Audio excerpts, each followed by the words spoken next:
This is a wonderful story that needs to be remembered. Mary Ann Van Tassel remembers a special time 30 years ago.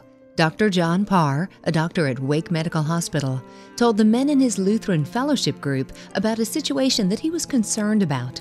Jim Hinckley and Lloyd Van Tassel listened as Dr. Parr related a story about a patient at Wake Med, a young boy who was in serious condition. It was clear to hospital staff that the boy's father had no food and no place to sleep. These three men took their concern to the Lutheran Council to see what could be done to help families like this in need. The result was Samaritan Inn, a set of apartments near Wake Medical Center. The apartments were used by low-income, out-of-town families who had a critically ill family member in the hospital. 7 area Lutheran churches worked together to make Samaritan Inn a reality, and Pan Lutheran Ministries was born.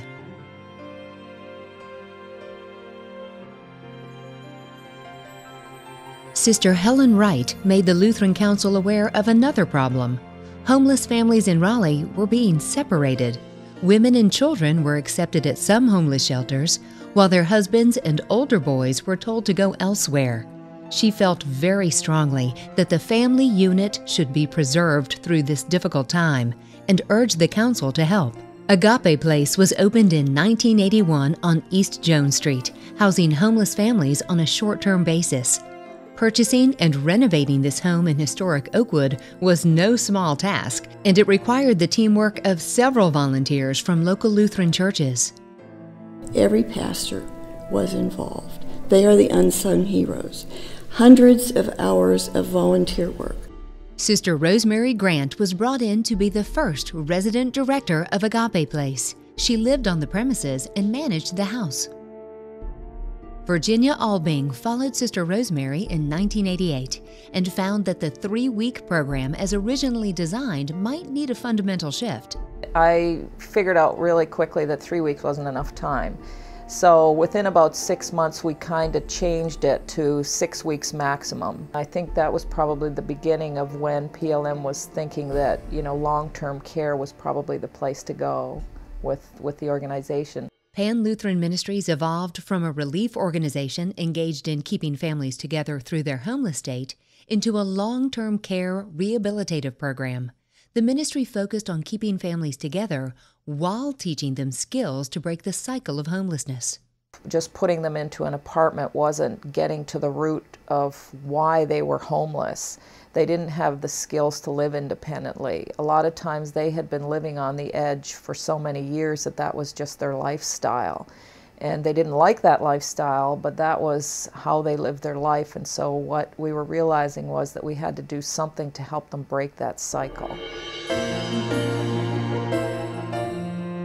Pan Lutheran Ministries prospered and grew over the next 20 years, adding transitional apartments and administrative offices at Plainview Drive, Brookside Drive, and on Pool Road. Marion Wright, a PLMFT mentor advocate, has seen the benefits of the growth and prosperity of Pan Lutheran Ministries firsthand. I've seen it grow tremendously. The success of our clients that now come through the program are now more determined to make it and be successful when they leave the program than they once were. They're more focused now, so we have more people moving into their own apartments. They're determined to have housing at the end of the stay. When I leave, when I've been here for the day and I go out the door, and I really feel like I've helped in just a small way to give some hope to people that otherwise wouldn't have it. Giving hope, opening doors for homeless families. That's what Pan Lutheran Ministries Families Together has done for 30 years. I felt like I was drowning. I knew I was going under. It wasn't even, I knew it was just a matter of time and I was going to drown. And PLM threw me a lifesaver. And for the briefest moment, I was able to take a deep breath. Okay, I can breathe. I'm not gonna drown. They won't let me drown. Pan Lutheran Ministries has been giving people a chance to breathe for 30 years, offering families a hand up and not just a hand out. And that's what PLM does best, effectively. They keep families together. And that's the most important work that you can do as a Christian in servicehood. If you see a family about to break up because of hardships, if you can maintain that family structure, then you've done all that Christ asked of us to do. I truly know, it's not even a belief, I know that everything PLM does is ordained by God. Because when I was in the midst of being homeless and I didn't have anybody and didn't know, and I cried out, I said, God, I can't take any more. And all of a sudden I get a call. That was God. PLM Families Together, breaking the cycle of homelessness one family at a time.